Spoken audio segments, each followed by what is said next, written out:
Hi folks, this is our final video, part 3, in testing the new coat Perma t-shirt transfers for dark t-shirts. Let's have a look and see how they've done.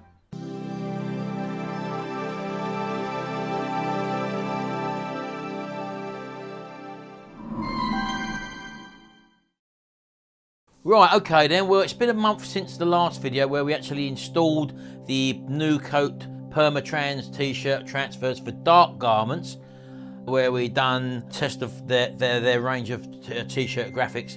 Now over the last month we've washed this t-shirt about 10 to 12 times in a cool wash, and it's also been ironed inside out. So this is the typical example using the materials that I use, which are dye-based inks, on the different range of transfer papers that New Coat Perma have provided me to test with.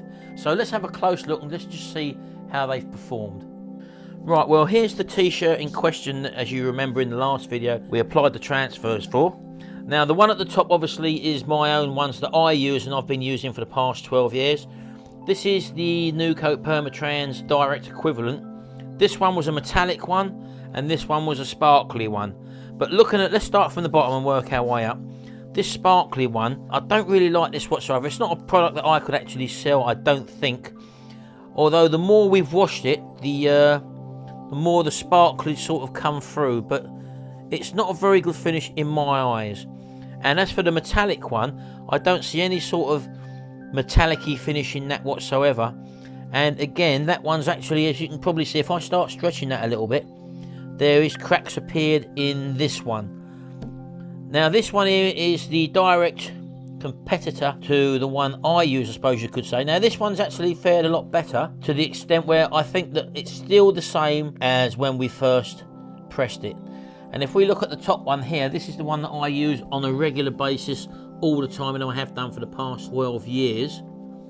There is no real degradation, there's no bleeding of colours there. Everything's still vivid. And if I just pull back a little bit, and you can probably see the two together there, the actual grading, there's no splitting or anything like that at all. So both of these transfers really are acceptable to use. The difference you can see in colours there is because I had to change printers halfway through this test, because I had a problem with my Epsom 1500, which is this one was printed on, and this one I printed on the Rico. And as you can see, the slightly muted colours on the Rico compared to my Epsom 1500. So that's the differential in colours that you're seeing.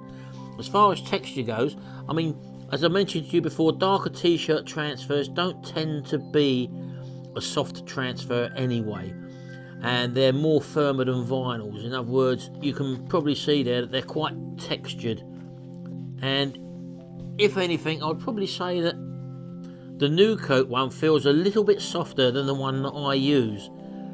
So if I had a need to get a slightly softer feel, I might be tempted to go towards the New Coat paper, for the simple reason being that it's got that slightly softer feel. But this is the proven one that I've used for years and years, and I'll still continue to use it. This one is a very good second backup, so to speak, which is the New Coat Perma for dark t-shirt transfers. And as far as these other two are concerned, I think they're a bit of a washout. I wouldn't even bother with them whatsoever. So there you go. Hope that was of some use to you. The New Coat one for dark t-shirt transfers seems to be a pretty good paper, and as you can see, these have been washed 12 times and there's no degradation of colour, there's no bleeding or whatever. So they're proven to be a very good t-shirt transfer, just like the ones that I use. So there you go. There's our little test concluded, and I'm happy with the results for the top two anyway. Well, I knew my ones were going to be okay anyway, so that's that sorted. Now there's been a few people, I've been getting private messages come through saying that they're using the same papers that I'm using, which are in my DVD, which I cover the materials and equipment that I use. And they're saying, or one person saying that he's got an issue with, he's washing it once and the colours are bleeding. He's using an Epsom Eco Tank printer, probably with the Epsom inks that come with it. Now he's getting some banding coming on, he's got a new printer apparently, and he's getting some banding. Every time he's washing the dark t-shirt transfers that I use, same ones as I use, after one wash he's noticing a bleeding and also a fading of the transfer papers. Now If he's using exactly the same as what I'm using, then he should be getting the same results. In other words, I think he said he's using the Galaxy heat press, which is what I've got.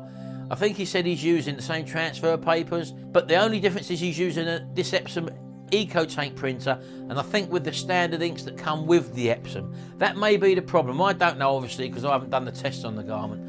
I've told him to use the same times and same pressures that I use, and he said that he's getting some sort of banding with the inks as well.